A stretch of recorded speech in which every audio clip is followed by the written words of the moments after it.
Hey guys, welcome back to our YouTube channel, and in today's video I am going to show you how to play music on Discord. So first of all, launch Discord application on your mobile device. Now go to a server you wish to and tap on any of the channels listed here. So I'm just gonna tap on this channel over here. With that, you'll see this option, tap on join voice. Now over here, you will come to this chat.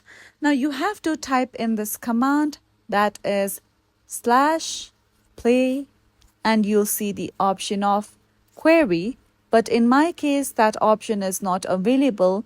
So what you can do is just go back and then tap on the rocket-like icon at the bottom of your screen. Then over here on top, you'll see YouTube. Tap on it. Let's wait for some time until YouTube on Discord is loading. Now just go to the search bar and you can either search or paste YouTube URL. So let's search for songs and then tap on any of the song search results that appears over here. So I'm going to tap on this song, and with that, you can listen and watch YouTube songs together on Discord. So that's it for today's video, and at last, don't forget to subscribe to our channel.